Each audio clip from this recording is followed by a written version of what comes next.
अस्सलाम वालेकुम, मेरा नाम सिकंदर अली है।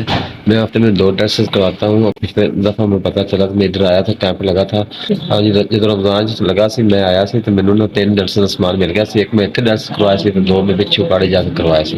कल मेरा आखिरी दर्शन सी वो खत्म हो गया तो फिर मैं उत्थों मरीज निकले तो मैं उन्होंने नाल फिर आ गया बच्चे लाहौर आ गया। मेरे को कोई चीज़ भी नहीं, खुदा वाह खुदा साडा गवाह जी, कोई मेरे घर कोई हर चीज़ बकरियां सी वो विक गई, वाशिंग मशीन विक गई, बर्तन तक विक गए, बिल्कुल ही फारग हो। मेरे घर पक्का रह गया सी, हुण मच्छर ना पटीने वो भी असीं बेच दिता है।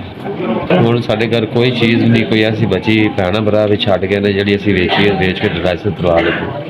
छोटे छोटे बच्चे ने ना उन्होंने कोई चीज़ को बच्चे अव्वल तो पहली गल तो सानू कोई देंदा ही नहीं, बुलांदा ही नहीं कोई।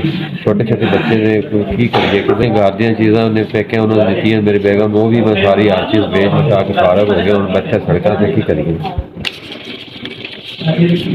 ਤੁਹਾਡੇ ਲੁਸਾਨ ਮੈਨੂੰ 16000 ਰੁਪਇਆ 4 ਡਰੈਸ ਦਾ ਸਮਾਨ ਮਿਲ ਚੁੱਕਿਆ ਹੈ। ਅੱਲਾ ਤੁਹਾਡਾ ਭਲਾ ਕਰੇ, ਅੱਲਾ ਤੁਹਾਨੂੰ ਸਿਹਤ ਦੇ, ਅੱਲਾ ਤੁਹਾਡੇ ਬੱਚਿਆਂ ਦੀ ਹਯਾਤੀ करे। हमेशा मैं दुआवां ਦੇ ਵਿੱਚ इंशाअल्लाह ताला याद रखूंगा। अल्लाह ताला और ज़्यादा दे और दे। हाँ जी, तुसां मेरे तो बड़ी नेकी की, तुसां बड़ी मेहरबानी शफकत की है।